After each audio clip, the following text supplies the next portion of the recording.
Okay, so this is the completed center channel. This is what obviously most people would be concerned with as far as wanting to know how the weapon is made. I have 1.5 inches of padding before this part.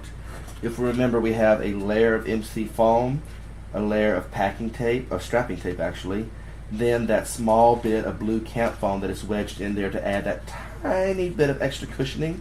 But mainly it is there, especially with the strapping tape, to keep that core from being able to push through any tape or padding, because we do not want tipping out.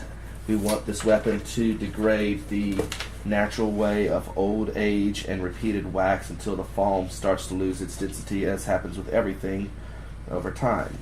I have 1, 2, 3, 4, 5, 6, 7, 8, 9, 10. 10 pieces of strapping tape along the length of this, 5 on each side, that are helping to hold the blade straight. And then the next steps will be to lay this on top of a piece of blue foam where it will fit nice and firmly, and it will be 3M'd down. And so here we go. 3M general purpose 45. I've seen them use the general purpose 90. I've used that. I find this works pretty well. Making sure I put it all evenly. Ah, the smell of 3M in the morning. Smells like flabbery.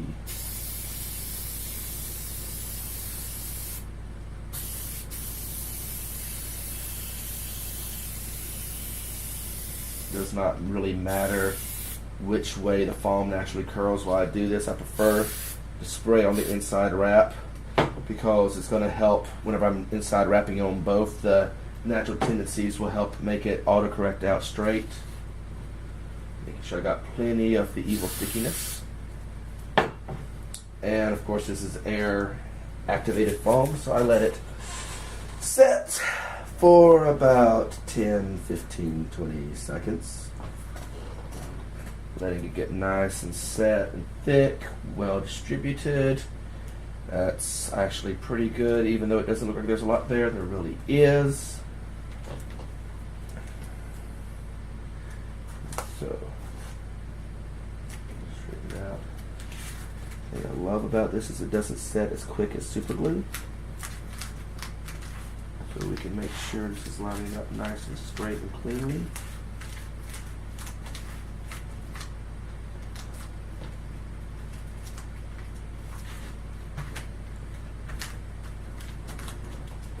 We definitely want to make sure there's a lot of pressure holding it together.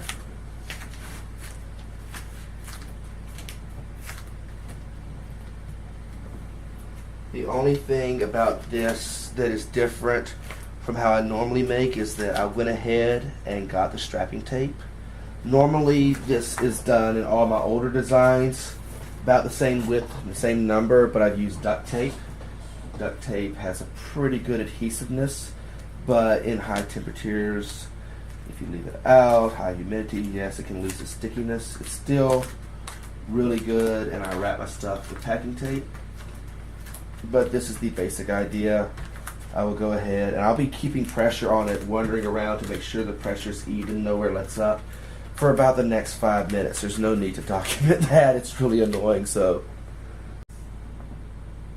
Okay, it's been about 5 minutes of a whole lot of the pressing down and all that good stuff. So, I'm not particularly worried about getting those corners, although I do like to make sure I get plenty inside those crevices.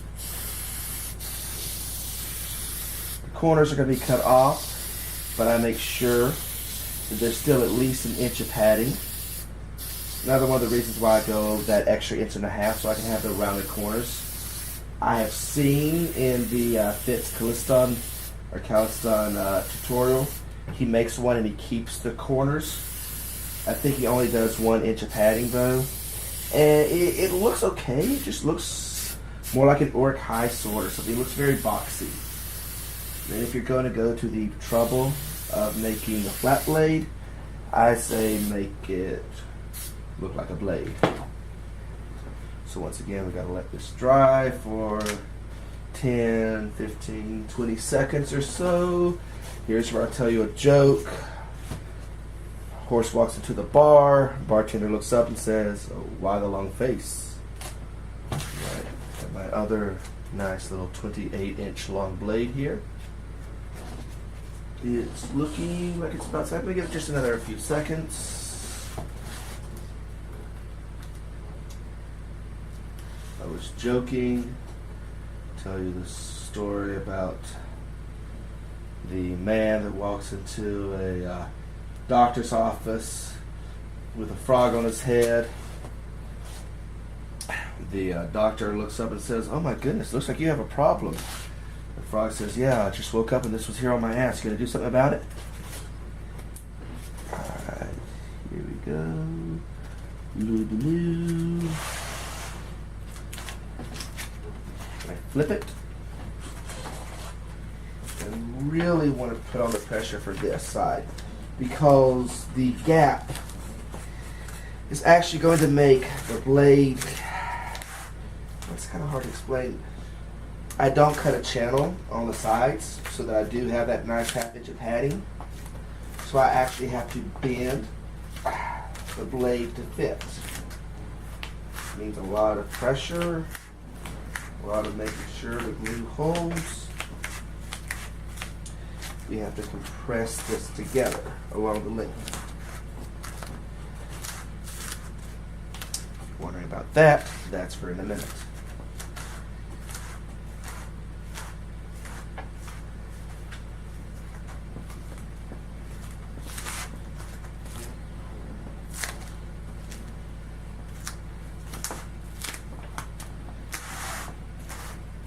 Again, I feel that the blade's beginning to get that nice curve where it bevels in.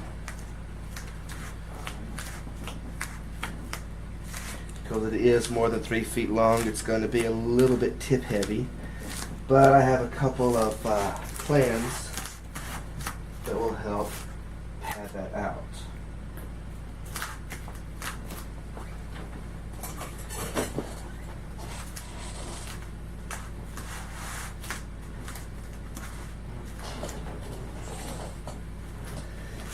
This is going to take a few minutes. No need